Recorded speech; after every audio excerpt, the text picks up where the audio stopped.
YouTube, Tiddlywinksist here, and I just wanted to give you a walkthrough of my new plot, my old plot, everything, what's going on. First off, here are the pepper clones I did, and here, and here are the tomato clones I did, so they are rooting, which is good. But anyway, so this is my new plot. We went over that. I heavily mulched it, and the weeds, I've seen maybe one little piece of crabgrass come up. But what we got here is some radishes.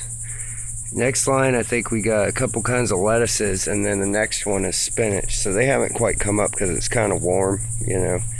Like, it's been in the hundreds here.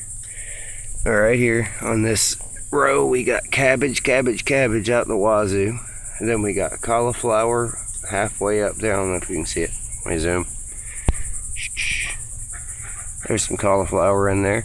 Zoom out, and this little doodadder, those are all snow peas, and wow, are they doing good. Look how beautiful and green those have gotten. Like, I've tried every kind of pea this year, and this is the only one that's doing good. All my buddies that garden year-round and never have problems with peas, all have problems with peas this year. Then we got some broccoli next to that, so good stuff.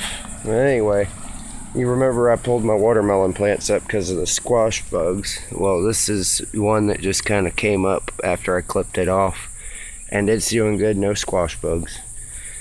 Cherokee tomato plant, and it was having problems with those roller worms, the leaf rollers, and I got rid of all of them. This guy is not doing so well, but we'll see what happens with him. I replanted cucumbers because I swear I'm going to get cucumbers this year, and we have a real long season in Florida. Like, I can plant year-round pretty much anything, and it's the same as planting in the summer anywhere else. And then we got tons of watermelons planted, a marigold there, and then my squash, just tons of squash plants. Some green beans there. They were volunteers, they just popped up out of nowhere. And then I got a couple whatchaboogers, cantaloupe. But look at all that squash plants. And you know what's great is the squash bugs. When I got rid of the watermelon, the squash bugs didn't do so good after that. But this basil I've already taken seed from. It's just huge. I got it from Publix, the Publix organic crap, and it did really good. And I got like 1,000 seeds from it. Here is my rosemary. My jalapeno plant. I just picked all the jalapenos. I got so many of them, it's ridiculous.